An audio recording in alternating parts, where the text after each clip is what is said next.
Guys, welcome back to the channel, and today we have the I guess famous Star Wars tier list video that I used to make on my channel every year, so you could see kind of how my thought process switches and how, I'm still, my thoughts on George's six movies and how they rank over each other. They change all the time, and that's something a lot of us go through in it, what mood we're in. And it's just interesting to see and how I gain insight on, certain movies I didn't have before, and then they rank higher, and it's interesting. So for those of you who have not seen my previous ones, now that we're on the rebooted channel, I guess we're just gonna go right into it.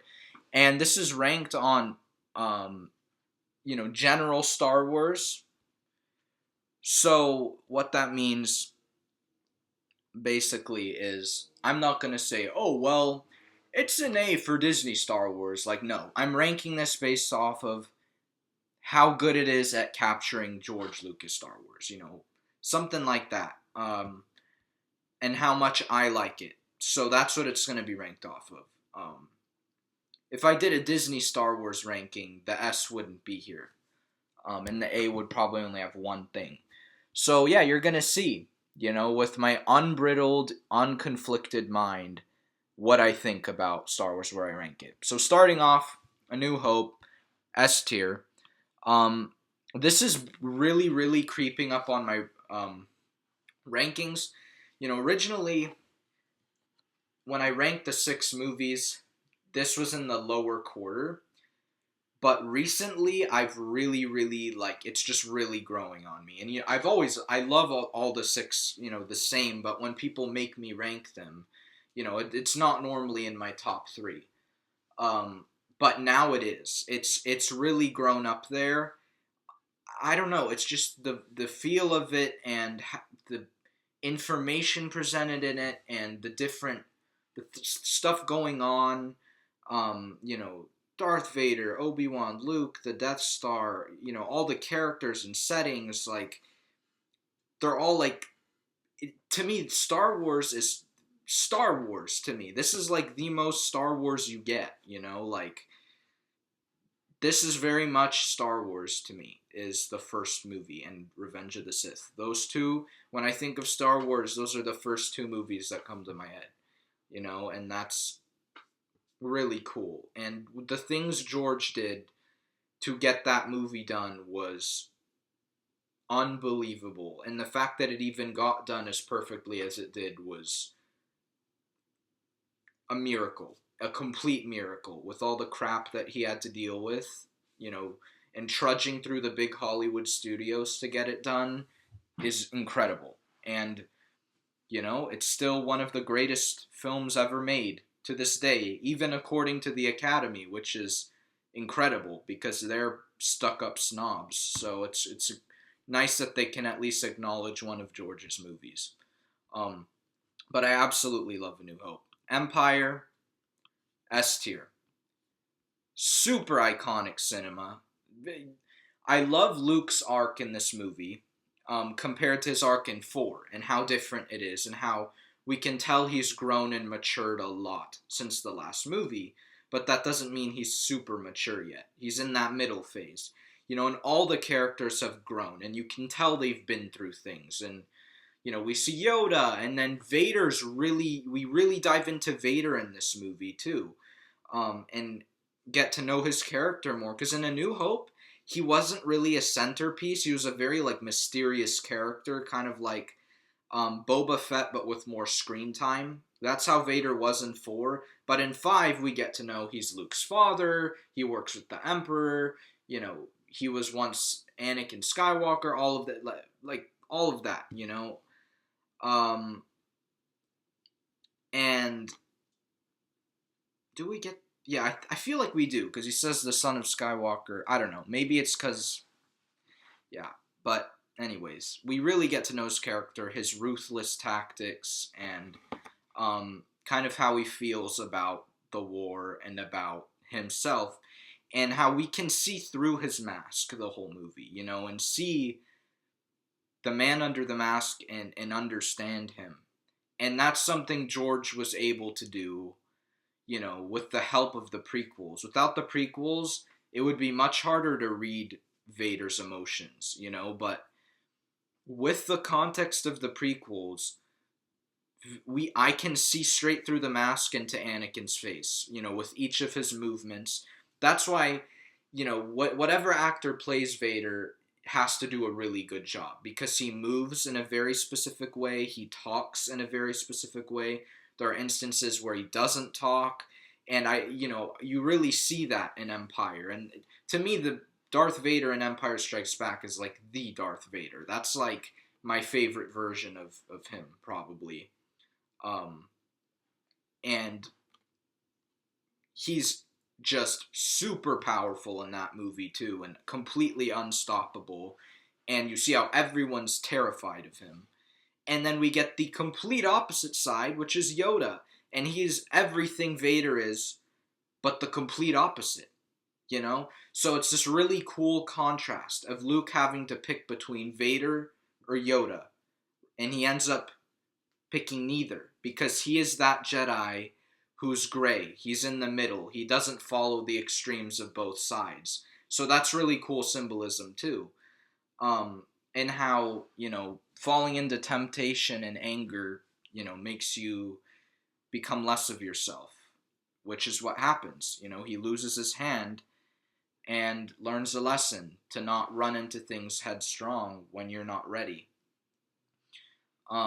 So there's tons of like messages in Empire that's really cool, and everything about that movie's just amazing. I'd give whole speeches on every movie, but I don't have time for that. I've probably spent too much time on each one already. Return of the Jedi, S tier. So this movie is really lovely, of course, because George has it. It's his movie. A lot of you don't understand that just because it says directed by Richard Marquand doesn't mean George had no say in anything. George was, in both Irving Kershner and Richard Marquand's way the whole time. And he was really the secret director, because he just was scared that his movie would get, messy without him there. So he was there constantly. Of course, he let them have some creative takes sometimes, but he was really the one controlling the whole production. But yeah, I love Return of the Jedi. I love seeing Luke in his, kind of final form with the green saber, and how wise he is, and how, again, he's a complete juxtaposition of his character in 5, and the complete opposite. He's calm, he's controlled. The only time we see the conflict is when he's brought to the Emperor, and that's the final test if he's a Jedi or not. As Yoda says, he's the last Jedi. Therefore, he must defeat Vader in combat. Just defeat Vader in order to complete his path. And he does. Not only does he defeat Vader, he defeats the Emperor. And he redeems Vader. So he's gone beyond what Yoda wanted him to do. And he's become, the Jedi Master of the entire galaxy at that time. And the only Jedi, in turn, in George's mind, go around at that time too. So that's really cool. I love the ending of this movie. Again, I love seeing Vader and Anakin, kind of fight each other the whole time. Because every time you see Vader, there's something off. He's not as ruthless as he was in 5, and he's not as heartless as he was in 4. There's something going on. There's an internal struggle the whole time. Ever since he walks down the Imperial shuttle in the opening of the movie to when, he's watching Luke getting electrocuted by Palpatine, you see the conflict in him and how he's sick of this way of living. And he's like, I've wasted my entire life. I've ruined the galaxy because of foolish ideals that I dived into, and insane manipulation. And you see him start to realize all these things, and how he's just sad, and he's old, and he's he wants to retire, like he's over the pain of being Darth Vader, and you can see this slight urge in him want to be Anakin again. But there's a lot of him that's saying, I have to keep doing this, I have to keep fulfilling the Emperor's whatever. It's made me more powerful. I've already been in it for this long. It would be a waste. I need to turn Luke to my side so we can overthrow the Emperor. That's one side of him. And then there's this piece of him that's like, we've done this enough. Nothing's going to change. It'll only get worse. I'm never going to win. I need to, reconsider what I'm doing. Which is different than Anakin in 3, which is, how George described when he's on Mustafar. How the majority of him saying, oh, I'm doing it for Padme, and then there's this piece of him saying, well, what the heck am I doing? It's similar to that, but it's not. Because now we have years and years of experience, on Vader, and how that good piece in him now is telling him basically that he failed, and he needs to, make a change. But the bad side is saying the opposite, and how he needs to keep trudging, and he needs to overthrow the Emperor. So it's a totally different version of Vader that I'm trying to comprehend more, because I've studied the crap out of Empire Vader, I've studied the crap out of A New Hope Vader, I've studied the crap out of Revenge of the Sith Vader, but I've studied a lot about Return of the Jedi Vader, but I need to do a little more. That I feel like I really want to get to know his exact motive in that movie. So I have more to do. I love Return of the Jedi. Phantom Menace, S tier, obviously.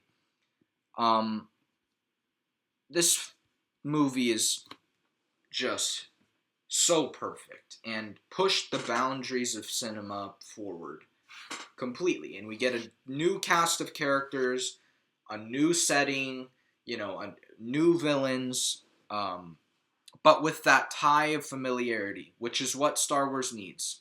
When you're making new Star Wars, it shouldn't be the exact same as everything else we've gotten. It should be very different, especially new movies. This really is the rule for new movies. If you're not directly tying into a movie, great. Let's think of Andor or something like that, or Acolyte. While it should be different, there has to be a tie of familiarity. For example, Episode 1. We have Anakin, that's a tie. We have Obi-Wan, that's a tie. We have Yoda, that's a tie. We have a few little plays of the Imperial March theme in there throughout the score. That's a tie. The whole idea of Jedi, that's a tie. And we have these things that connect it back to what we already know, but it's different enough to feel totally new. That's what you should be aiming for when you're, making these movies. It shouldn't be, I need to make everything completely different and make it not feel like Star Wars. Like, no, the tone is there, the fast pacing, the cutting, the acting, all of it is just like the original trilogy. And it feels the same. It doesn't feel the same, but like it has the same vibe, But it definitely, it has a different feel and look. But the pacing, the editing, the tone, it's all very similar, if you pay enough attention. Because that's how it should be. It is Star Wars. That's the formula for Star Wars, While there kind of isn't a formula, there's, I guess, a framework that you need to follow, which Disney doesn't like to. But yeah, I love this movie. Everything about it is great. I don't have an issue. Obviously, it's George. Love Attack of the Clones. Love Revenge of the Sith. Dude, look, everything George has done with those movies, like,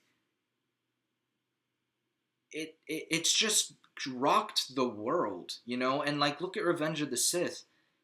It's the 6th Star Wars movie, and in my view, It's the best movie ever made. Like, I don't know what other franchise you can find where it's been going for this long, and like they managed to make like the sixth like kind of rendition of it be the best. Like, that just doesn't happen, you know? Normally it's like in the first few movies, you know, it's one of the first few are the best, you know.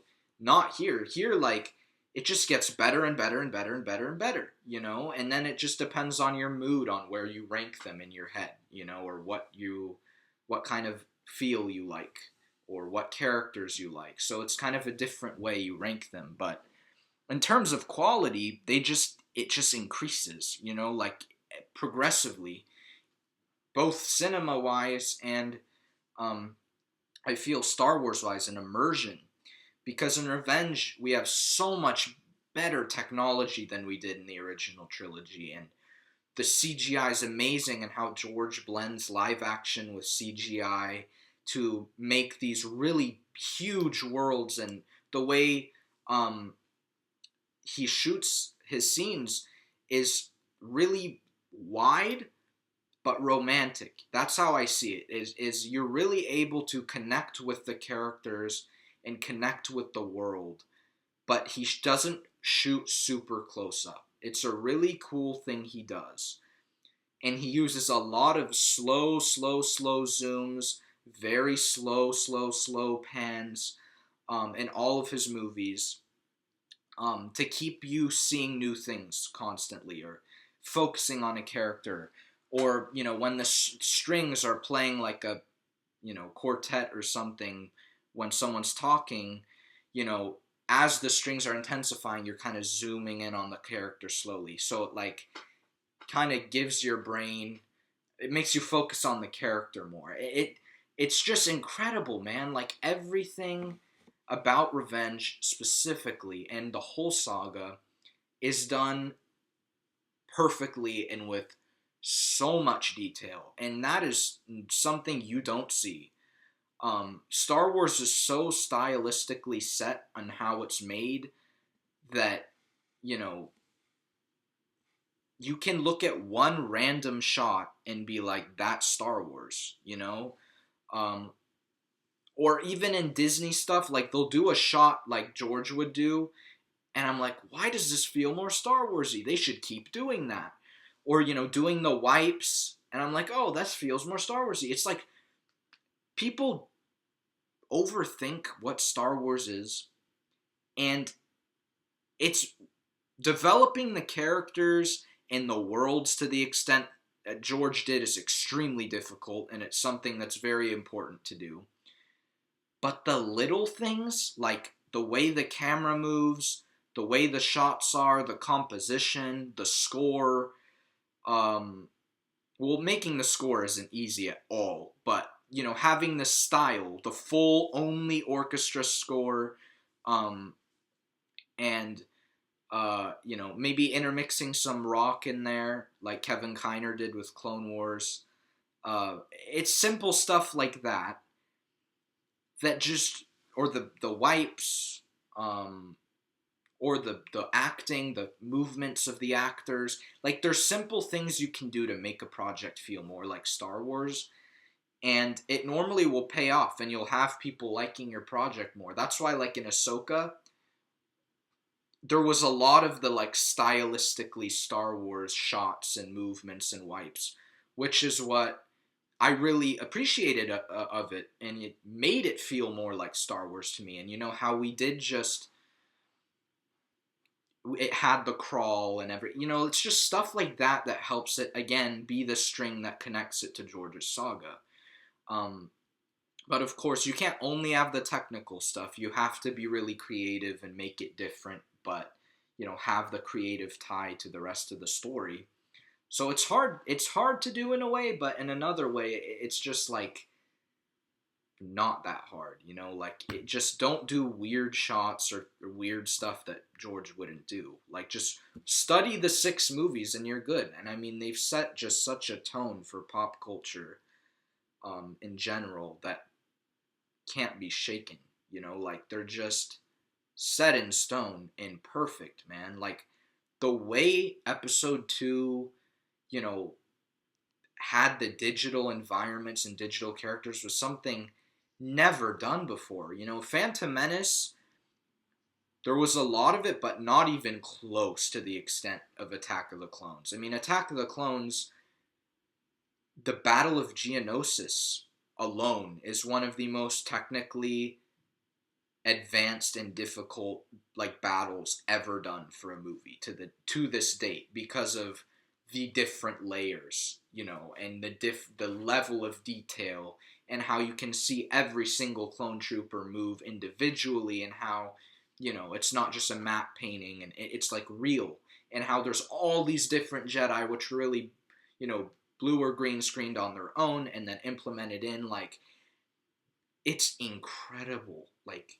when you watch those behind the scenes things and see how they were done, and how George isn't scared to, you know, show his movies off to the world and not hide things like what Disney's doing. How they make these really shallow documentaries on things, because they don't want their secrets to be spilled. When George would have videos of him working with the editors in the editing room, you know, and saying, oh, we're going to do this, and that. And he's showing you, it's like an art showcase. And that's, again, incredible. And how, you know, he's so confident in his, you know, amazing storytelling abilities that he's willing to just show the visual effects and how they were done. Because he's like, they're not going to do it as well as us. And it's true. No one has. Like, really.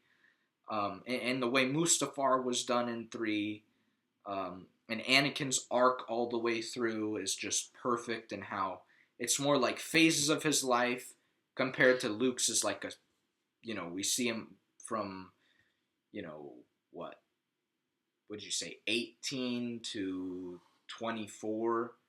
You know, we see him grow up, where Anakin, we see him in chunks, and how throughout each movie, the chunks start to connect with each other and make sense. And that's was done differently than Luke. And he feels, again, he's the complete opposite of Luke. He starts pure and bright and, you know, the New Hope and, you know, the Chosen One. And he gets more and, you know, less. I feel like in a way he gets more angry and more angsty and less, you know, hopeful, and he becomes darker and darker and darker. Where Luke is the opposite. He starts, you know, sick of his old life on the farm, and he's like, I want more than this. This is not enough for me, you know. And then he gets caught up in his adventure, and then we go 4, 5, 6, and Luke is now the chosen one, not the chosen one, but you know what I mean, like the main Jedi, hopeful,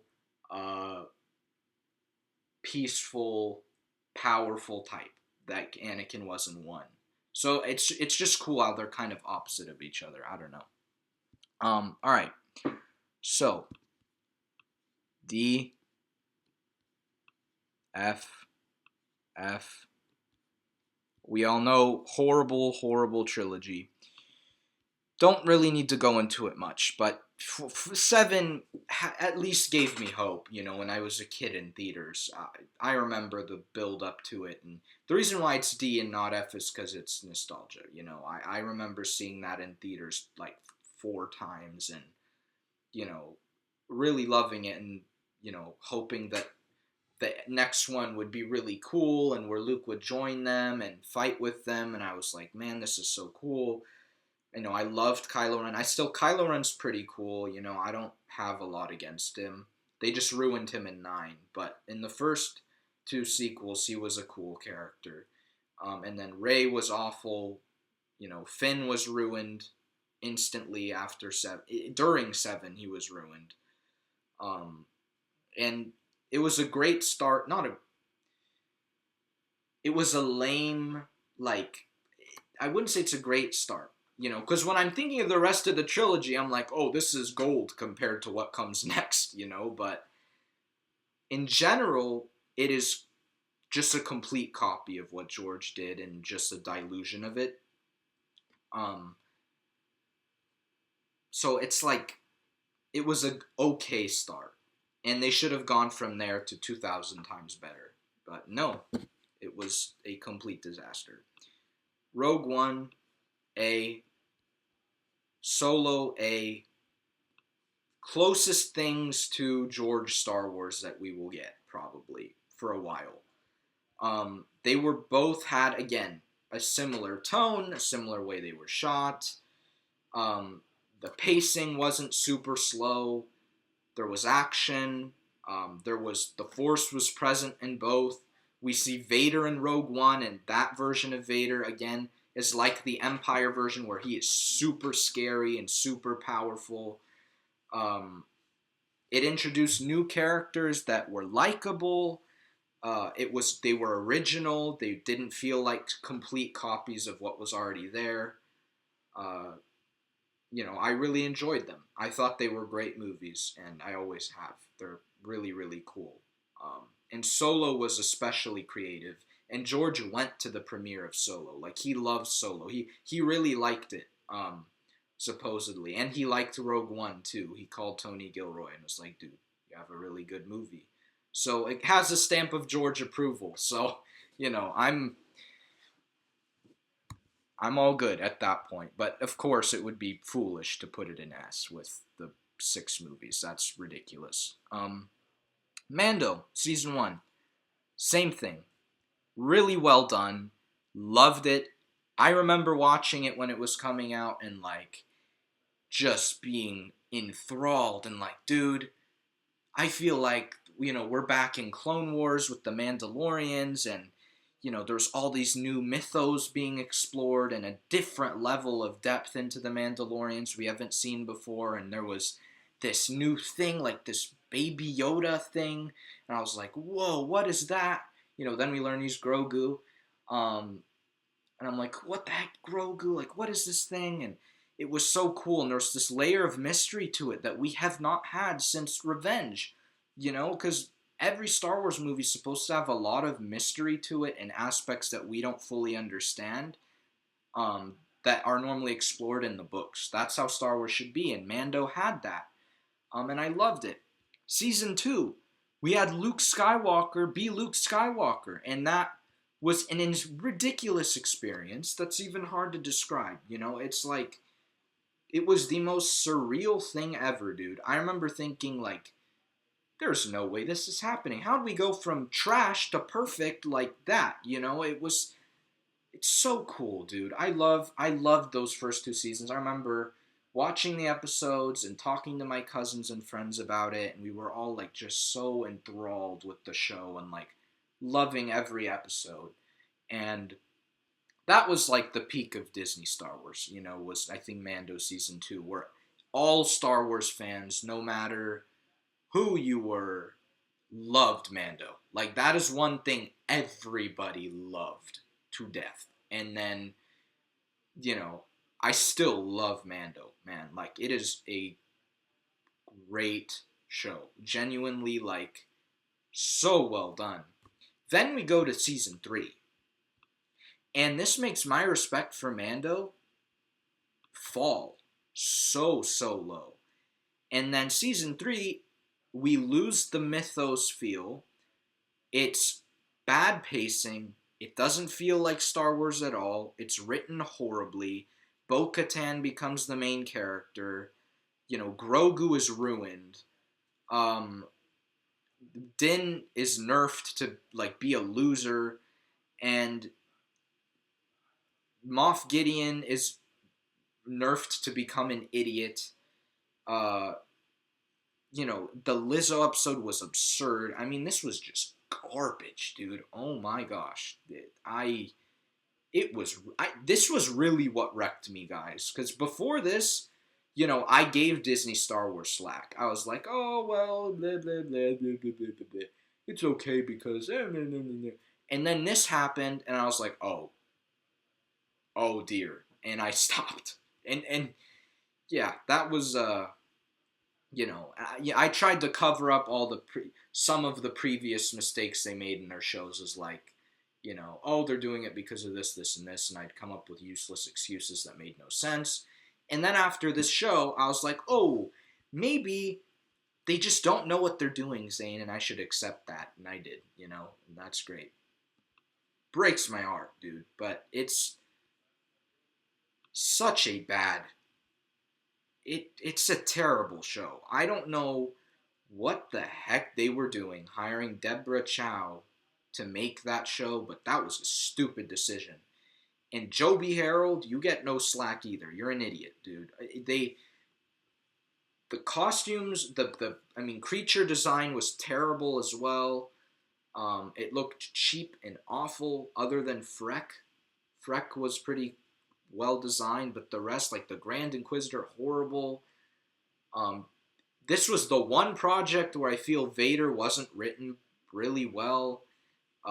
When he stood and stared at the fire, like, I know where they're coming from. They're like, oh, he's scared of the fire because Mustafar. Like, dude, this is Darth Vader. He's like, I've been burned already. He hates himself.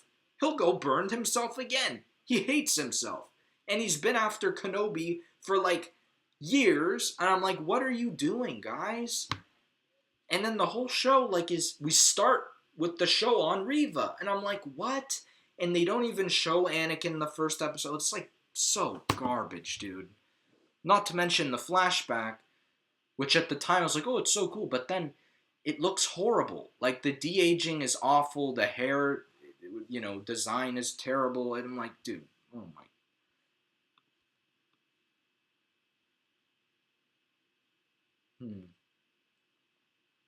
I don't think it's enough. Yeah, the one Mando episode saved it from being an F. Because that one Mando episode is one of the best in all of Mandalorian. It's episode 5 of Book of Boba Fett, where Mando stole an episode of Boba's show. Ridiculous, but it saved it from being an F. But that episode was so good. And I remember, like, just losing it, being shocked, being surprised. I'm like, we just got a bonus Mando episode, and being like, we just won, guys. Like, what the heck? We didn't even deserve that, but we got it anyways. And I was, like, loving things. Then the Luke episode happened, and I was, like, losing my mind. I'm like, what the heck is the show? And then episode 7 comes, and I'm like, ooh, that was so cool. But then I thought about it, and I'm like, well, they just destroyed the ending of season 2, making it mean nothing so that they can sell more Grogu plushies. And I'm like, what? We're going to give Grogu back to Mando. And I know fake fans, fake Mando fans, who don't really want the great quality of the show. Who are like, oh, but they're such a cute pair, and oh, but it's so sad that he's gone. And I'm like, dude, do you like good stories or do you like bad stories? Because a good story would have been Luke teaching Grogu better than the Council taught Anakin to, let go of his, foolish attachments and desires, and to really learn to be compassionate with them, but not attach themselves, to the other person. And Luke would have been the one to do that, to teach Grogu right. That would have, A, shown Luke's progression, developed Luke's character, and made Grogu a lovable character. But no, they ruined him, and I hate Grogu now. Every time I see him, I'm like, he's just there for toys. He is there for no reason. That little thing should have been dead in Season 3, when you have, like, 8 Praetorian guards surrounding him, but the Praetorian guards are stupid, and they can't slice him or shoot him or anything, because he's all-powerful Grogu. The little bug is so powerful in the Force, where he can use the Force and not just pass out. Like, dude, God, that show. And then the first 2 episodes of that show were pretty well done, too. I'm not gonna lie. The first 2 Boba episodes, like, oh, dude, the one with the Tuskens was beautiful, man. And I'm telling you, like, I watched that and I was like, that is a level of beauty we have not seen in Star Wars in a long time, And it was just, again, that culture feel of Star Wars that you get throughout, the 6 films, where you see all these different people and planets, and, you learn how their traditions are, and we learned about the Tuskens, and it humanized the Tuskens and didn't make them, look like a bunch of pack animals, and that was really cool to see. But nope. Then we have the Vespa bike people, and we have the ridiculous repair guy, where Cobb Vanth dies, and then in the post-credit scene, this guy just has a little knife with fire on it. It's like, I'm gonna fix you up. What kind of Power Rangers crap? I don't understand. But Cad Bane in that was really cool too. Ridiculous that he got stabbed. That was stupid. But yeah, okay. Andor. I have to think. I'll give it a C. Andor is a very well-written show. It doesn't dilute the story of Star Wars, but it's just not Star Wars. That's the problem. There's not enough of that tie that connects it to the rest of the saga. It's very in its own world, and that's not how Star Wars should be. Everything should be connected in some way, and Andor just isn't. It doesn't feel like Star Wars. Yes, there are blasters. Yes, there are stormtroopers. Whatever. That's not enough. Guys, the amount of people who are like, this is the best Star Wars show ever. I'm like, do you know what Star Wars is then? Because this is not... I've heard people say, this feels like the best Star... I'm like, dude, it doesn't feel like Star Wars, though. And again, this isn't really one of those opinionated things. It is not stylistically done in even close to the same way. You could say, oh, it's my favorite show because I love the writing, whatever. But if you're going to come out here and say, it feels so much like Star Wars. No, it doesn't. You're wrong. You're wrong. That's not an opinion either, man. It is, again, factually not George Lucas Star Wars. I hate to break it to you guys. You can include it in canon, whatever, that's fine, because it literally doesn't affect anything. So that's not what I'm saying. But what I'm saying is you can't tell me it's George Lucas Star Wars. It's not, guys. I've heard people say that, and it's ridiculous. But yes, it's written really well, acted really well, directed really well, and I give it credit for that, and that it doesn't make me want to throw up like the rest of the Disney stuff does all the time.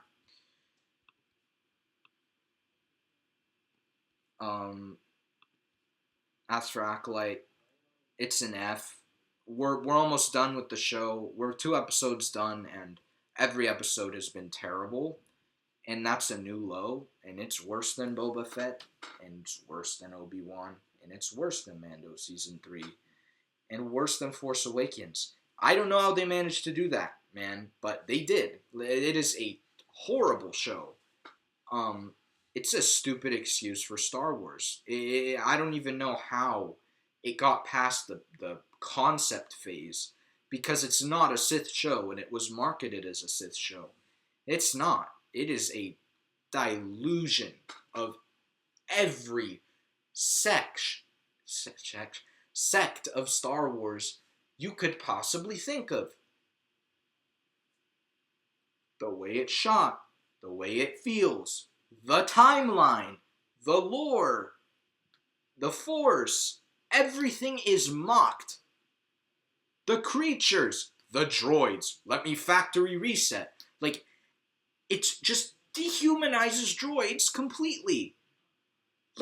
What is this show, dude? I don't understand how this got put through. It is infuriating. The Last Jedi feels more like Star Wars than The Acolyte, and that is saying something. Look, at least we have John Williams in The Last Jedi. Okay, at least we have TIE fighters or something. Something to make it feel something like Star Wars. At least we have Kylo Ren. The Acolyte, we have none of that. It is bad. And it is just bad. It's so horrible, man. I don't get it. I don't get what they possibly... how they let that through. But that was, obviously the last straw for Disney Star Wars. It just gets worse and worse and worse and worse and worse and worse and worse and worse and worse. And now we're here, and it's like, how could you get worse? And we had that guy come out and be like, well, I don't think this is the worst we're going to see. Now I'm like, what are they going to do, dude? Like, I don't know what they're going to do. I don't know how. Anyways, Ahsoka is a B. Better than Andor, but not better than Mando and Rogue One Solo. It was really well done for not... Well, okay, here's the thing. Ahsoka was in it, so we had the instant major tie. The way the stuff was done about the... the way the stuff was done about the Jedi and the Force was done pretty well. Other than Sabine getting the Force like that, but I'm getting to that. We're talking about the first 6 episodes. I loved the tone, I loved the style, I loved the music.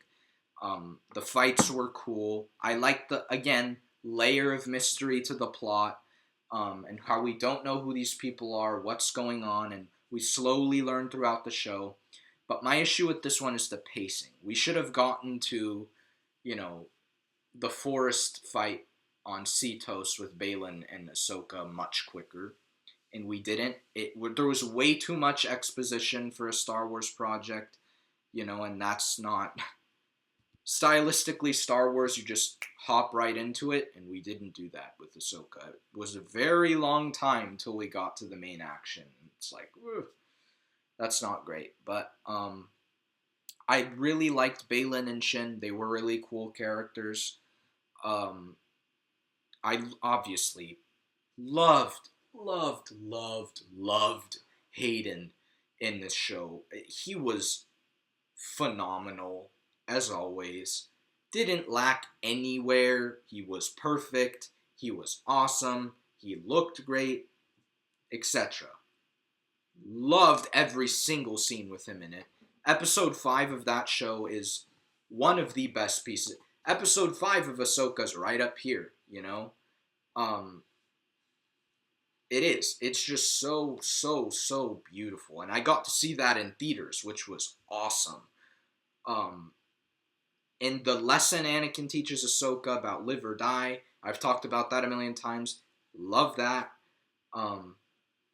Just love that episode. I loved episode 6, too, where we go to that new planet with new creatures and a new culture of, a new, I guess, society that we haven't seen, which is those weird turtle guys, and how they live and how they function.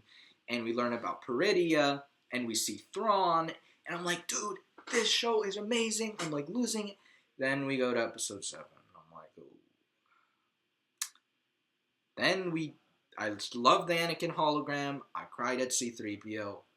And then after those two things occurred, it was filler trash.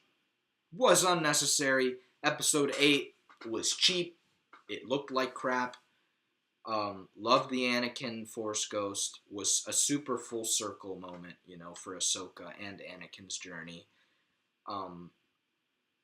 But Sabine force pushing Ezra up that far and that powerfully when she couldn't even lift a cup before didn't make any sense. I don't know. I didn't like that at all. Some of the writing in this show sometimes was not great. Again, other than the Anakin parts, because Dave knows how to write Anakin.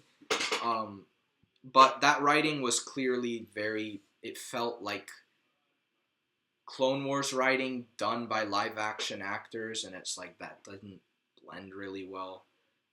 But it was a good show. It was good. There were problems, but it was good. I didn't hate it. I loved it for a long time until those last 2 episodes. Then I thought I was like, there were problems. But I loved Hayden. That was I've been fighting for that character since I was 4, because everyone used to say, oh, you're just he's annoying, he's this and that, before everyone all of a sudden became an Anakin fanboy. I was the Anakin fanboy, I was the only one who loved that character to death, and dressed up as him for Halloween like 3 times. Like, I loved Anakin. And for me to have fought for him for so long, for him to, then show up in Kenobi and be loved by all the fans again, and going to cons, and then getting that appearance in Ahsoka was like, it felt like a gift to me, it was like a big thank you to, supporting Anakin for so long. And it was really that to all the fans who have loved Anakin since they were little, and it was such a gift to us, and it showed us every piece of his character. We got, prequels Anakin, we got Clone Wars Anakin, we got Vader, like everything was intertwined and like perfect. And we get a new version of Anakin, which is, he's the ultimate, he is the chosen one at this point. He's the most powerful being in the galaxy, and hearing the rumors that Abeloth is going to be in Ahsoka Season 2 really excites me, because imagine seeing, and again, if Abeloth is in it, Luke can't not be in the show, that has to be for it to make sense. Imagine Luke, Ahsoka, Anakin fighting Abeloth. That would be the coolest team up, bro. I'm telling you, if that happens, oh my goodness. And there's rumors that Hayden is going to have heavy involvement with Season 2. So, man, I'm just ready. I'm ready for more Anakin. And, the fact that, that appearance in 4, my reaction post-episode was on the old channel, but, then I wiped it. But still, I remember just I was shocked, man. And that was again, crazy experience, seeing him show up again. And it's like seeing your childhood hero who's, pretty much you've looked up to for a really long time in your whole life, and had people mock you for liking that character, and saying how whiny he is. And he shows up again, and then all of a sudden, like, it's just a weird feeling I can't describe, but like, it felt like I won, but then it felt like I saw an old friend again, that I know Anakin's character so well that it's like personal at this point. And seeing him again was like, I don't know. It's like if you see a friend you haven't seen for like 10 years and you see him again finally, and it's like, it's the same feeling, it was really cool. It was a great gift, and I'm very thankful for that. I'm not going to sit here and be like, that was dumb, because I've heard people whine about, oh, well, Ahsoka beat Anakin. I'm like, that was the point of the lesson. She wasn't supposed to kill him, and he wasn't supposed to kill her. He's teaching her, that she's worth more than living in pain and regret, and that she needs to learn to live her life to the fullest, and not let old Ahsoka die, and that she needs to inspire the next generation of Jedi. So that's really cool. We get that lesson taught to her. So every part of that episode shocked me. From when we went to Geonosis to when he activated the red Skywalker saber, which was like a fan's dream come true. That's such a like cool fan fiction-y thing that I loved. And then the flashes of Vader to, Ahsoka beating him were like, what? And then it makes sense. You see his face. One of the best Hayden acting moments when he drifts back into the light side. And you're like, oh, this is a lesson the whole time. And then you see her realize that, and then it ends. I'm like, ooh, perfect. Yeah. Oh, and I love the scene with Hera and Jason Syndulla, like, looking out into the ocean, and he, hears the lightsabers. Like, he can see the world. It's hard to describe. Again, I love the layer of mystery. Can like see the world between worlds almost in his head. Like, he senses it. And as the waves are crashing, the sabers are clashing. And it's like how the world between worlds is embedded in life and in the Force and in nature, and how everything connects to everything else, it binds us together, as Ben Kenobi said. And that, again, was just how George described it. It's an energy field that binds all things together.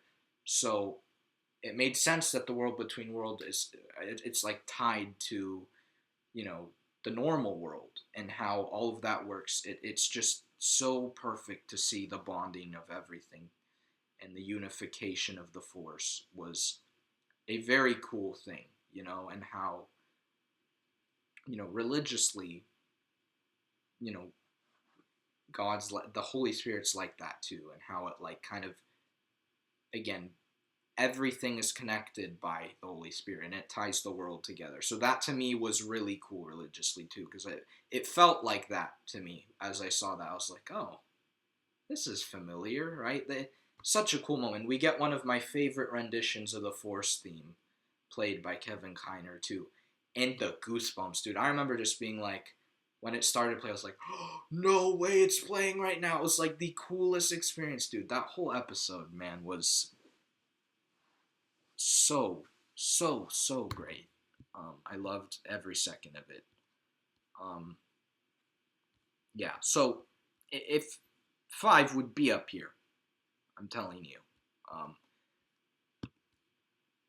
Genndy Tartakovsky's Clone Wars.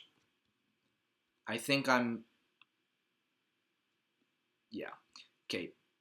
The ridiculous force powers in this show, like, bro, oh my goodness. And again, it has the George Lucas feel to it, that just these projects that Disney makes, they don't nail it. But George had, you know, creative control of that, and he was like, well, you can do your thing, Genndy, but I'm gonna do mine. You know, it has to be under my style, and he did it, and it was cool. There were awesome fights. We learned a lot about Anakin's character, and it's awesome. You know, even though it's short, that doesn't make it anything less than um, anything else.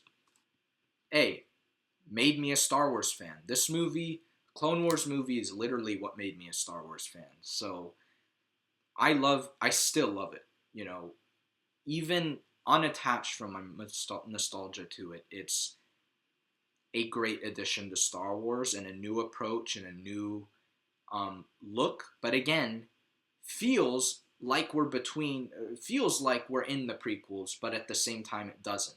So it does the same thing as the prequels did to the originals. You know, it's like a new feel, but ties of similarity. Except Clone Wars had a lot of ties because it's like an in-between movie thing, you know. But um, still, I love the score of this movie. Oh my goodness, was so well done. Um, and then I don't want to drag every single one up here. So I'm gonna just drag. This represents all of Clone Wars, guys. We're just gonna let's do the picture of should we do a picture of Obi-Wan, picture of Anakin. Let's have that be the whole Clone Wars show. I know it says complete season 3. I'm not a noob. I know the covers of the complete seasons, bro. This I grew up with this stuff, guys. Like I'm not an idiot. Um, I've seen all the box sets. My cousin used to have them all, and there was so much art in them, and I loved them. But yeah, this is this is the Star Wars that I, you know, grew up in the time it was being made. You know, so I saw the merch and stuff and owned a lot of it. So this was kind of my like Star Wars childhood era, you know, and I know my stuff. But we're gonna have the complete season 3 cover represent the whole show. My favorite show ever. There's so much complexity to it that you don't see in any other TV show. It ties together 2 and 3 perfectly. We get Ahsoka Tano, which is an amazing character. We get tons of these new Jedi and tons of these new villains. Maul comes back. All this amazing new talent. We have James Arnold Taylor, love that man. Matt Lanner, Ashley Eckstein, D. Bradley Baker, the most talented like voice actor ever. You know, we get Matthew Wood as Grievous. We get all these just people. You know, Tom Kane, who like almost perfectly replicates Frank Oz. Cat Tabor. I feel bad leaving anyone out of that. And of course, Dave at that time was amazing. Now it's a different story. He's kind of, I think, forgotten some of the stuff George has taught him or ignored it. But that time, Dave was awesome. George obviously ran the whole show. If you didn't know, he did. At one point there was more of a shift to Dave running the show. Not completely, but Dave just had more control than he previously had. But George had final say on absolutely everything in that show. So that's really cool too. But yeah, I love it, dude. Don't even need to go that deep into it. Just great. I mean, we're going to do the same thing here. One of these is going to represent, let's do, Season 2 is my favorite season of Rebels. So let's have that be the cover that we use. Yeah, I'll give it a B. I'll give it a B. It's really good. Again, I grew up when I saw this show as it was coming out. It's just nowhere near Clone Wars, nowhere near Mando. It's slow sometimes, and there's a lot of pointless episodes. And the first season was really stupid. But I loved the Vader and Maul stuff. I loved Kanan, even though the voice actor of him is a complete douchebag. Kanan's a really cool character. And obviously Ahsoka returned, and Thrawn showed up for the first time in canon media. Of course, we had the book Star Wars Thrawn by Timothy Zahn. I know my stuff. But yeah, it's a good show, but there are definitely a lot of problems. The animation sucks. I have issues with it just replacing Clone Wars. I have a lot of grudge still because I don't hold grudges normally. Not against people ever. But against movies, I hold grudges, obviously. Look at this. But, even though this show's objectively well done, I have this little, like you replaced Clone Wars and you're not even close to Clone Wars, and how dare you? And I've never been able to put it at the same level, but it's a good show. They did a lot of cool things. I just wish the animation didn't look like horse crap that was formed together in clay models, because that's what it looks like. Because, our budget, you're Lucasfilm Limited. Give me a break, guys. So stupid. But yeah, Ezra's also really cool. Love it. Love the good stuff in this show. The bad stuff is really, really bad. The entire first season is really horrible and abysmal. But yeah, we're gonna move on. Again, this represents the whole show. We don't talk about that garbage. Bad Batch, again, this represents the whole show. It's half, 90, I'll give it 70% filler, the entire show. It's boring, but it's not as bad as Obi-Wan. There are episodes that I that I liked, that I enjoyed, that I thought were good. Thought it was enjoyable, but nah, it is not. It's no Clone Wars, guys. It's just not. I loved how it was wrapped up. I thought that was great. But not even. It's like I liked how they wrapped up the thing about the clones. But I feel like if the Bad Batch were causing this much chaos, like, why would Vader not go after them, right? Like, it's not... If they're really causing this much of a wreck, they don't send any of their elite people after them, ever. Like, they're always just, like, normal-ass troopers the whole time. And I'm like, what are we doing, guys? You are the Galactic Empire. You're not going after... Yeah, but it's so... Yeah, I never rewatch it. I'm not going to. It's just like oh, we have new footage to watch, guys. I'm not like, oh, it's a new art piece. That's my thoughts on Bad Batch, guys. I know people who love it, and I'm like, I don't know how you think it's the best product in Disney Star Wars, because it's not, in my opinion. Yeah. So disappointed, dude.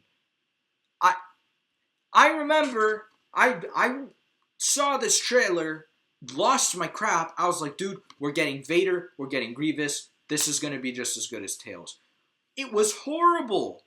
Vader, I'm gonna recreate the Vader scene. Ready? I'm gonna be Grand Inquisitor. Bow for your master.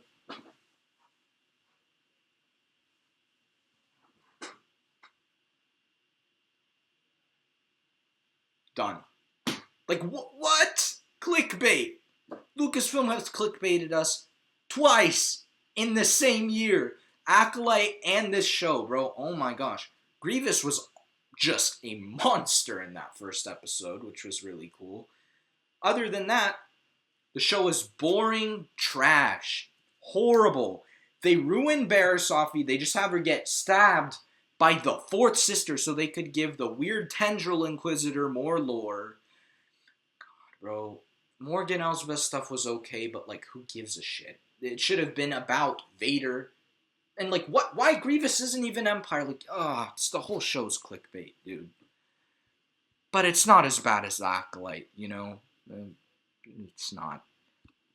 Okay, now we have the opposite. Tales of the freaking Jedi. Oh my goodness gracious Lord.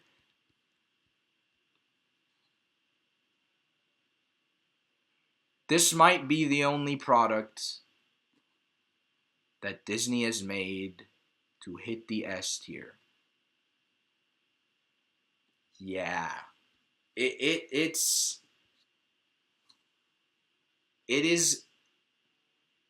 I don't know what Dave Filoni was on making that, but it is way better than any of the other stuff he's making, and I'm just going, what? Like, every episode, man, was like, had me like this. What? Every single one. The first episode was beautiful. We learned about a new species and a new culture, which you guys know I love, and that's what makes Star Wars Star Wars. And we learn about Ahsoka's origin. And we're always cutting in the middle of action. And we're not having a bunch of exposition. Like, it's perfect. It is perfect. It is so well done. Even the shill critics loved this show. It has 100% on Rotten Tomatoes. How much stuff has 100%? And it is like Star Wars. Number 2 billion, and it's Disney. Like, it is so well done. I love every minute of this show. The Dooku stuff felt like George was sitting in the room. And I'm almost convinced Dave called George to help on this project because it's just too well done to not be done by George. I just cannot. It's so great, man. The Clone Wars episode, I felt like a little kid again, too, because like I was back watching Clone Wars for the first time, and I got to see Matt Lanner, Anakin again, and James Arnold Taylor back as, Obi-Wan, and Ashley back as Ahsoka, and it like brought me back to the good old days of Star Wars, like it's just great. Yeah. Anyways, back to crap. That represents the whole show. No, I'm no. You know what? I haven't seen it, but I'm gonna just do this, bro. I don't need to see it. It is trash. Like, I don't understand why you would say you haven't seen it yet. Are you kidding me, dude? Like, don't throw that at me, guys. Like, don't. People are dumb, bro. Like, they say outrageous things, and it's like, how? It's just bad. Who cares, bro? I saw this crap, too, with my sister. Saw this crap on YouTube. Saw this crap. This is all the crap I saw when I was, like, 5 and I hated, bro. Who cares, bro? It's garbage. Ew, bro. Like, what the heck? Holiday special, respect, because it was George era, but it is low-key bad. It is not a good show. Special. George wants to eliminate it from the face of the earth, dude. But it doesn't even deserve an F. Droids. I actually like Droids. I thought it was a cool show. Same with Ewoks. Ewoks is a good B. Caravan of Courage, I think is like a C for me. Ewoks, it was cool. This was like Legends on the screen, man. Like, it was so cool. Because it's like Legends books in that era. It was like the same tone, but you saw it on screen. So it was like really cool to see. I need to go back and rewatch those. Because those are pretty good. Now for the rest of this list, I guess we shall continue. We could do the rest of these just for kicks and giggles, but I don't really want to. Oh dear Lord, Summer Vacation. Oh my gosh. They managed to ruin Lego Star Wars. Like, that takes some magic, Disney. Like, really, it does. That's a special thing you do, to have the ability to ruin Lego Star Wars. Like, that is a power. I don't know how you are able to do that. But Disney did, because they somehow managed to ruin everything. In some way, which is great. It's so lovely that we have to deal with that as fans all the time, and how our opinions aren't even counted anymore. They removed the audience scores for The Acolyte, Obi-Wan Kenobi, and Tales of the Empire, which makes perfect sense, because those are all of their agenda-heavy projects, and they didn't like us giving our thoughts on them and being critical. So, now our opinions are removed, which is great. That it's so lovely to see, that you're just completely not valued as a fan, and the amount of time you put into a franchise, which is great. But I've gone over that a billion times. Okay, Revenge of the Brick. This is a classic. I love Revenge of the Brick. You can't go wrong with that. Okay, I grew up on this. I saw this, I remember I had like the stomach flu when I was 6. And I literally watched this like, you know what? Screw it, dude. I watched that like 25 times in a row. Like, my parents can vouch for me. Like, it was crazy. I just watched it on repeat. It was crazy. But it's fun. I really like it. And that's what Lego projects should be. They should be fun. They shouldn't be, stupid like that. That's just stupid. There's no funness to it, Same Padawan Menace. It's not an S tier. I'd gotta drop it an A. This one probably an A as well.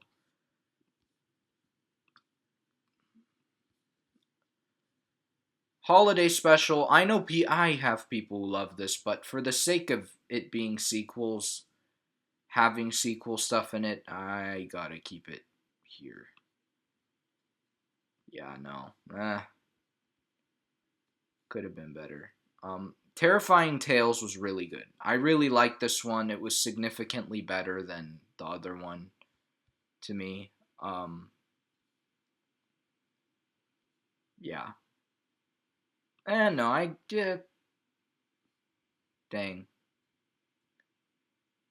No, because it had some fun stuff in it, I guess. It had some Anakin and some Luke Skywalker and other stuff. Oh dear, the Yoda Chronicles, bro. That might be S tier, guys. Yeah, that's S tier. I grew up on that too. Same with Droid Tales. Droid Tales, I'm not gonna give it an S tier. It was close, but it was fun. They basically redid all the 6 movies in Lego form throughout the show, so it was really cool to see. And it was like a movie version of Lego Star Wars, and I really liked it. I remember. Um, horrible, horrible, horrible, horrible. What else? Oh yeah, terrible. Because we already know.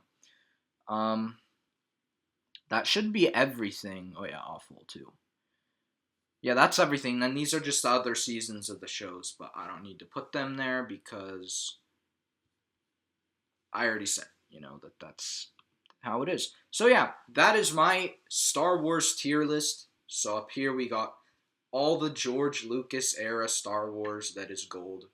And Tales of the Jedi is lucky enough to join that bundle because of how ridiculously good it is.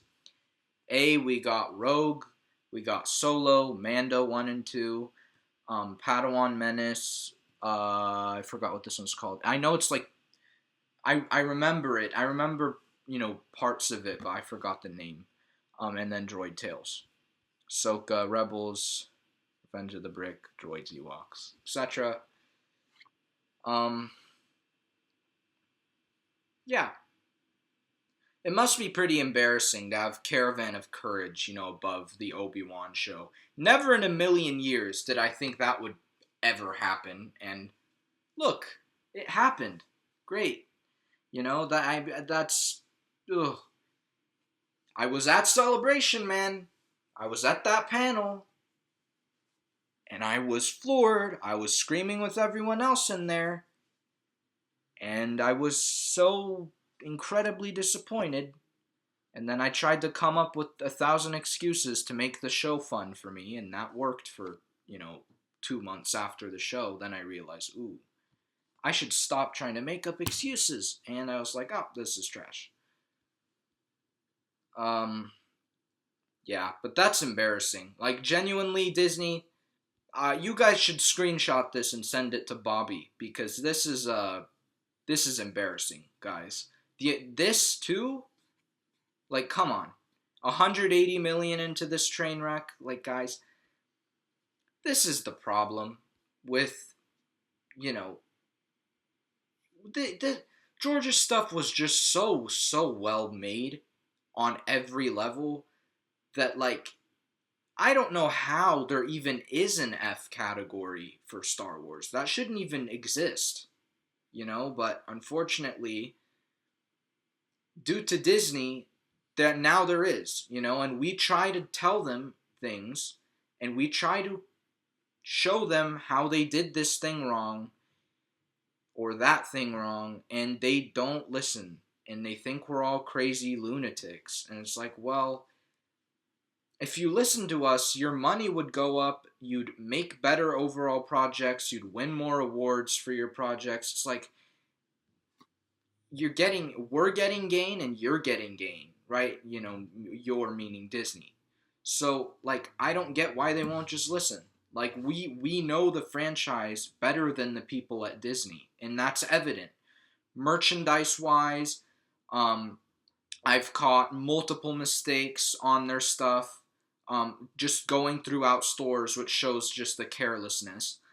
And the fact that that's even a problem is ridiculous. The books are bad, and they have this weird thing with having yellow lightsabers and everything in every book, and that's super weird, super random, doesn't make sense. And they don't know, the colors of the sabers. They don't know, how each color has a specific meaning. They don't understand that. They just think that they pick colors for fun. No. They don't know how the Force works. They don't know George's vision. They don't know how to hire good writers to write Star Wars. And their supporters are fake, and they're not really fans. So all of those things are things we have evidence of, proof of, and they just are like, no, you're toxic, you're an istinophobe. We're never going to hire a white male because they're all toxic people. Way to brandish an entire race of the human species as toxic and an istinophobe. That's great. That's totally not racism at all, guys. Totally not illegal. Totally not yeah, a violation of, the Civil Rights Act. Totally not at all. But no, just because it's white people, it's okay, guys. Yeah. Yeah. And I've had people try to tell me that that's not legit, and how, um, you know, James O'Keefe is fake news. And I'm like, dude, there's a video there where he says it. And they're like, well, he edits his videos in a way. And I'm like, fine, I'll look at it in that perspective. Look, the one where he says there's no way we're hiring a white male for this role, that could be, like they were hiring for this a different thing. But there was another instance where he says, yeah, we're not looking to hire white males for, our projects currently. And he said that. And that's like, well, you can't really, that's not an editing trick. That is just flat out the truth.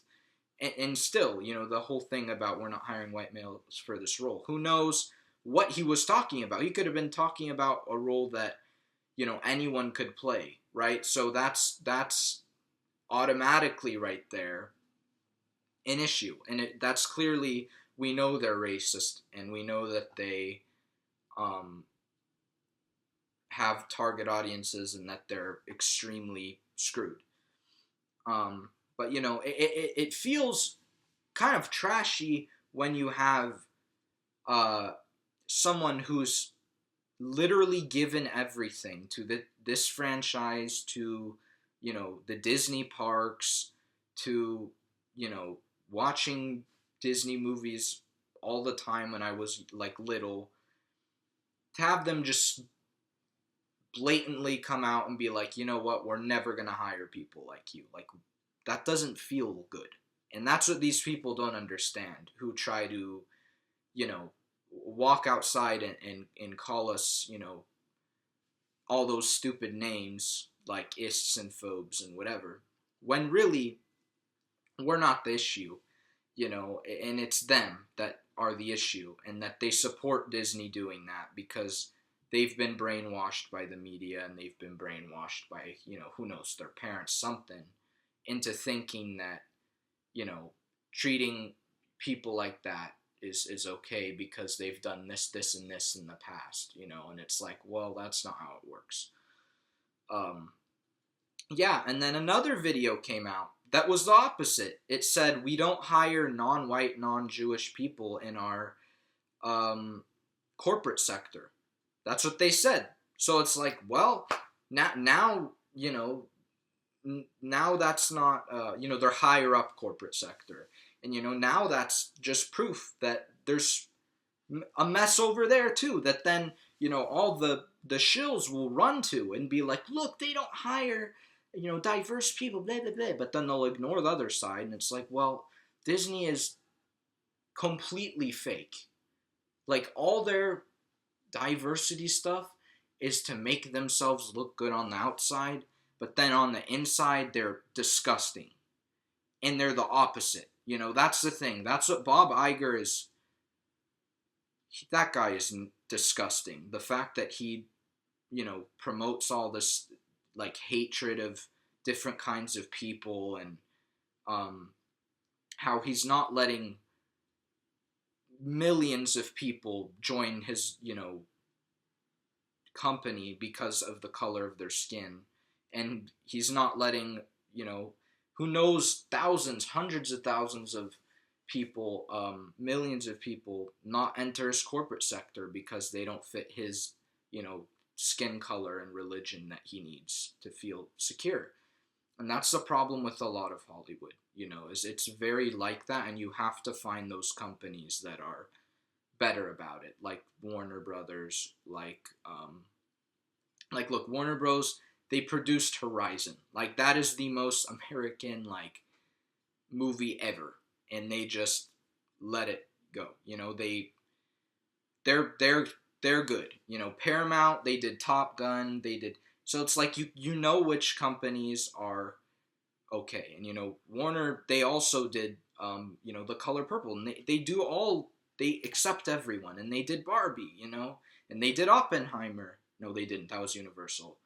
But they do all the Batman movies and whatever. So, like, that's balance, and and Paramount's balance, and Universal even is pretty good too. So it's just like Disney's really the alone on how terrible they are for in terms of the diversity crap. Like really, Disney is the DEI final boss. Like there is no company with the insane amount of DEI as them.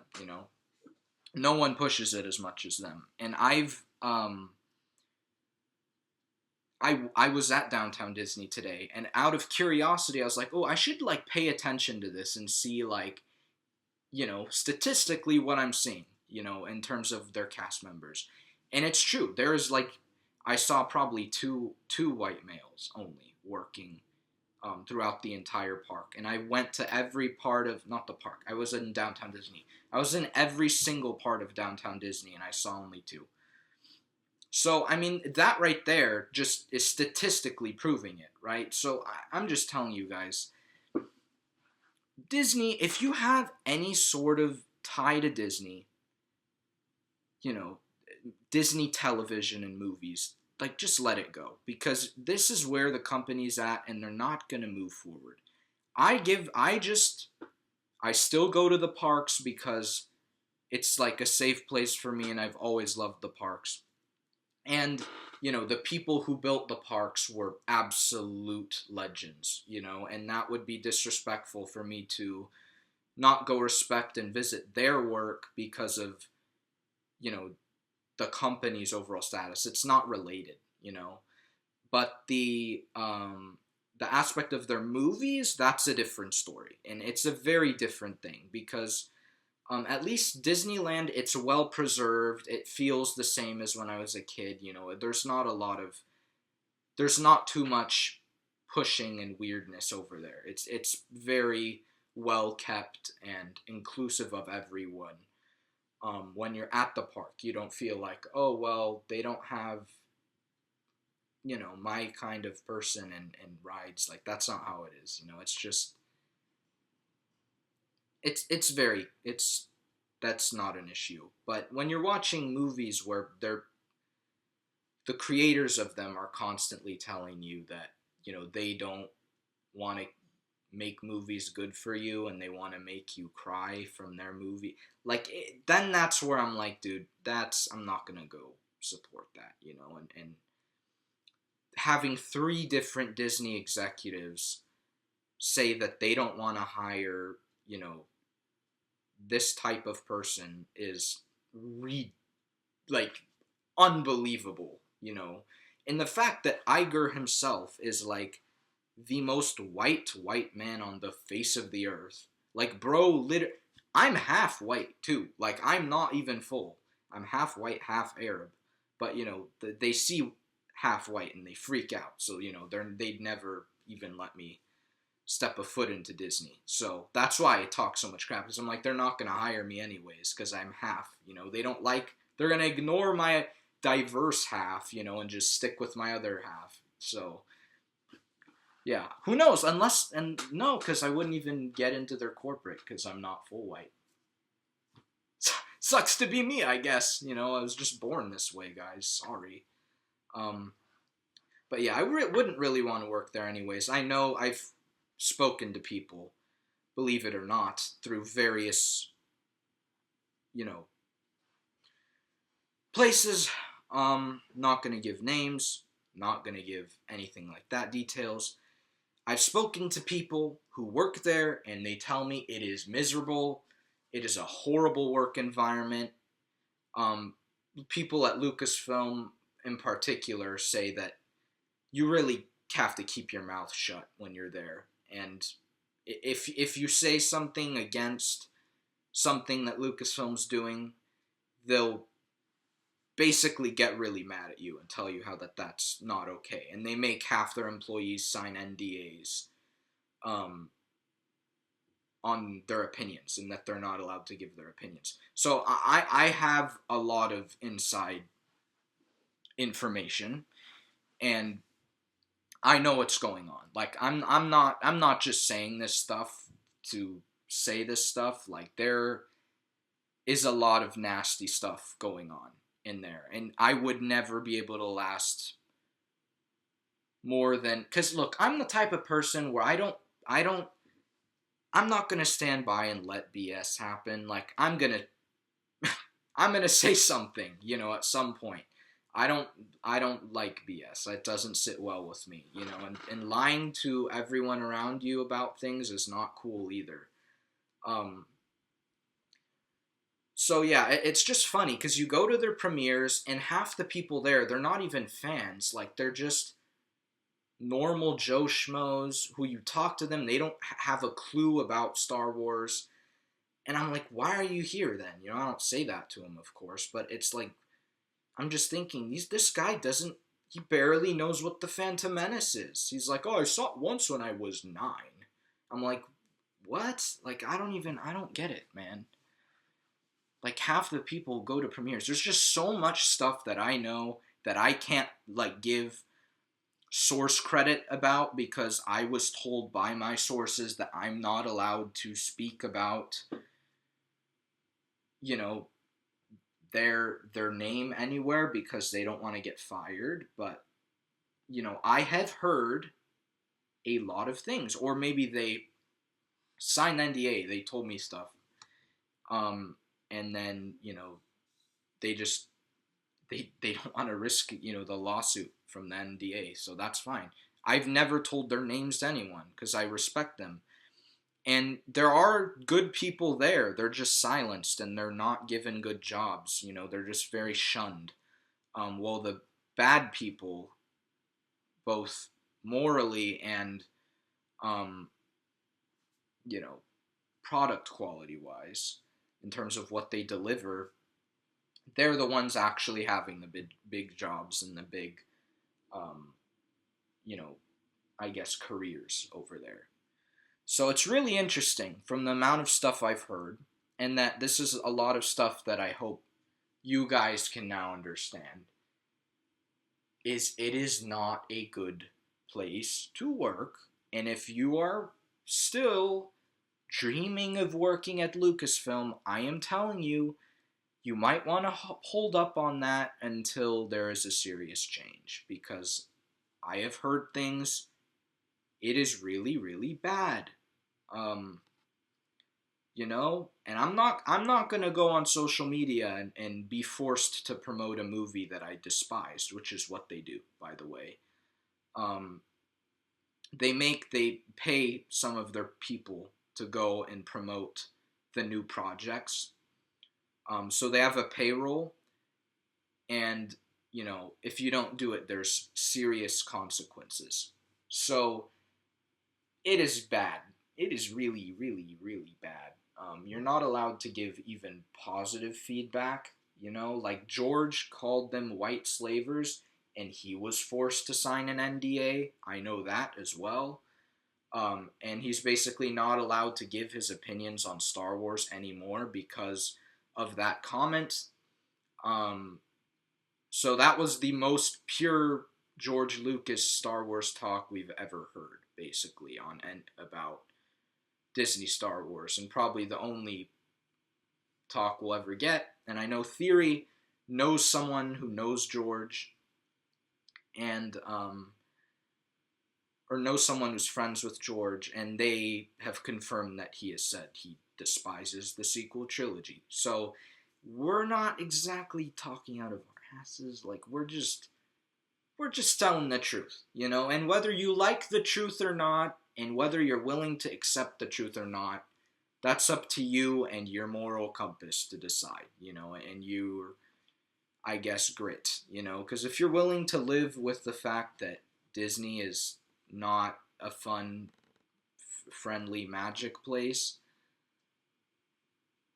if you're not willing to accept that, then you can go live in delusion world, like that's up to you. But if you are, then welcome to the club, dude. That's what this channel, we have to talk about a lot because it's a problem, And I said, oh, I'm not going to talk about it. No, bro, I have to talk about it because I have to make noise. Because they see my stuff and they censor some of it, and some of it they push. I did a whole experiment Like, I'm not an idiot, guys. Like, I've been playing their stupid games to figure out how they work. And I know how they work. When you destroy one of their projects, they do try to go in there, and at some point your views will completely pause. You're gaining and gaining and gaining and gaining, and then one day you're just flatline. And you're like, what the heck just happened? You know, and you sit there and it's like, oh, well, because they started pulling it out of the, you know, the YouTube mix. They're like, well, you're not going to be popping up on people's feeds anymore, and they just pull you away. But when you love a show, all of a sudden your views are from 25 to 500. I remember I did this fake video that, you know, I didn't tell you guys about till I rebooted the channel, but it was said, I'm done hating Star Wars. And I did that as a test. I was like, I'm going to see how this plays out. And it got 600 views. Compared to my latest, you know, Acolyte video, where I basically completely destroyed it, and that got like 25 views. And it just shows the difference. They try to shut you up so much, and it's ridiculous. And I remember I made a video saying why George is the greatest director, you know, of all time. And that video had like 7 views. And then when I said, made a video titled, Why Star Wars is the Greatest Franchise of All Time, and I used a thumbnail with some Disney stuff in it, again, has like 30. So I'm telling you, they see my stuff. You know, like, this is some Disney, you know, Discord mod is watching my stuff in his dungeon and like, no, he's exposing all of our secrets. Oh, what are we gonna do against a 16-year-old? Oh no, looks like we can't sue him. What are we gonna do?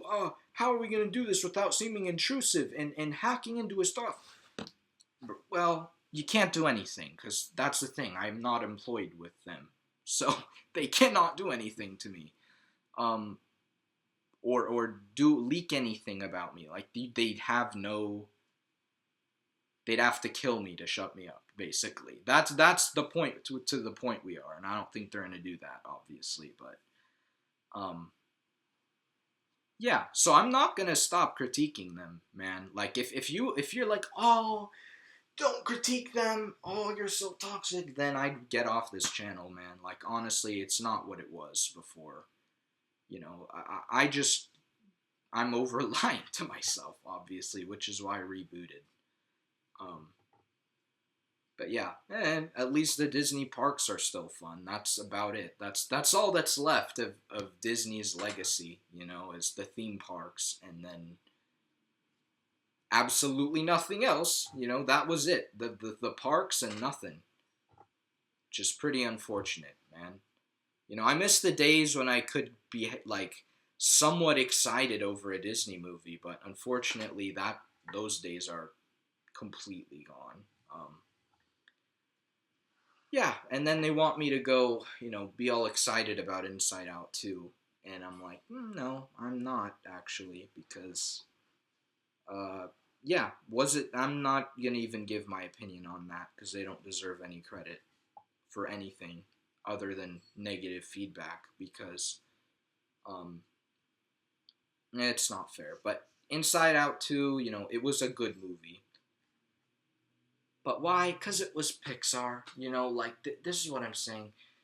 That one was good, but it's a sequel, it's unoriginal, and I'm not going to go be excited about it online, because they don't deserve any kind of praise. Because I don't want to give them too much of that, you know, nice dopamine, serotonin boost that they need to keep making their stuff. So, yeah, they're not getting any of that from me. They can go hate me. They do, by the way. They hate me. And dude, there's just been some real weird things that I've seen on this channel and on my Instagram page where I've done so many experiments, guys. I'm telling you, I've uploaded the same video to repost it, on Instagram, and I tag the same people, do the same hashtags, and it is 75% less views. Like, I'm telling you, they are after me. They see my stuff. They're not going to say it, obviously, because I have comments off, so that I don't have to deal with shills, because I don't want to deal with them personally. I deal with them on Instagram, but on here I'm like, I cannot handle two at once. There's possibly no way. So yeah, it's just funny to see how they work, and to see fake fans comment on my comments, reply to my comments, and say that who cares. I had someone do that the other day, and it's like, I click his bio, not one thing about Star Wars, he's an F-boy. So then I reply back, I'm like, you're an F-boy, you don't care about this brand. Go watch TikTok, have a nice day. Send, done. And he shuts up, doesn't reply again. So, yeah, it's just, you have to shut them down sometimes, and it might not be nice, but that's what I've learned, is, unfortunately these days, it requires being brutally honest and true sometimes, which is, unfortunate, but yeah. So there's my spiel, my Disney spiel, and there's my Star Wars ranked tier list. Really the only real Star Wars is here, like here, all of S. But my Star Wars tier list, I guess I could be nice and include these four, I could be nice. And obviously George's stuff down here. But yeah, that's it. So thank you guys for watching. Hope you enjoyed. Hope I leaked some interesting info. I'm not going to title my video, I'm exposing Disney, because that won't go to you guys. Like, they're going to censor it. So I just like to slide bits in at a time, and that's what I've learned works. But we'll see. I'm going to see. This video might... these do really well. They have done really well on my previous, version of the channel. And it'll be interesting to see if the views all of a sudden just tank, because I'm not praising them. So that'll be really, really cool. And, I didn't praise them, and I talked crap on them in the last one I did, but I didn't expose anything, because I didn't have sources yet. Now I do. So, yeah, this will be cool. I'm excited, man. I'm excited to see what the heck happens with this video. And if it gets suddenly struck with copyright for no reason. That's happened twice, too. But yeah, they're after me, and I'm here to protect George, and I'm here to protect, Star Wars. I'm not here to tell you guys and be a Disney cheerleader and tell you guys that you're doing so well, and heart emoji on Camille. That's the whole thing, is all the shill girls are like, oh my gosh, Camille. It's like, dude, you guys grow up, like, really, and just wake up too. Stop being delusional. Don't sell your soul to Mickey Mouse. If you're selling your soul to Mickey Mouse, you might as well go around town with a clown nose, because that's what you are. If you're willing to sell your soul to, go around to premieres and say, look how much they love me. It's like, no, you're just a toy to them. You're disposable. It's like, I don't know why they don't see that. And just join us. If you like the sequels, who cares, bro? Like, just, if you're going out and just loving everything and talking down on people who don't love everything, then that's when I have a problem, because, like, with the amount of visions we've had in Star Wars at this point, Disney Star Wars at this point, I don't think it's possible for someone to love every episode of every show that's ever been released. That's literally not possible. There's got to be something that you dislike in some way. I just don't, I find that impossible. But if you do, no, I'm not even going to say that. That's fake. I'm not going to play the nice game anymore. Like, it's just true. There's absolutely no way. Because there are things that are so contradictory to the original Star Wars movies that, like, there's not really an excuse for it. Like the Chiodi thing revealed people to me in a way I hadn't seen before. I really saw some of these creator people that I follow. I saw, how they really look at Star Wars from that, because it's objectively wrong, and the ones who backed it up, I just knew, all right, well, they're just gonna shill for everything, they're clueless, and it was sad because there was a lot of them, but then there was a lot of us who called it out, so it's like, it's 50-50. But yeah, really, like I've said, even if you love the sequels, that's not a problem, man, because look, even if you love Obi-Wan, like whatever, just as long as you're not talking trash on fans who call out real problems in these shows, you know, then that's fine. But if you're gonna, be obsessed with those things and then be toxic towards us because we call out facts from them, like that they don't follow George's vision at all, then that's a problem. Like we're just telling the truth. And if you don't like the truth, then I think you need to go back to, I wouldn't even say go back to school because that's not the case anymore. Just go, I think, go rethink your life, I guess. You should go home and rethink your life because it's a problem when you are delusional. It really is. In fact, it can be like, it's a mental illness, in my opinion. Delusion is so bad. And you can call me delusional all you want, but I'm not, and I know people who love The Last Jedi, and I know people who love, George's stuff, and I have people who hate The Last Jedi, like myself. I see fans of all different types, and I'm friends with them. So I'm telling you, like, I've seen every side, and if there was a good point to loving The Last Jedi, I would have hopped on that train, but there isn't. It's just trash.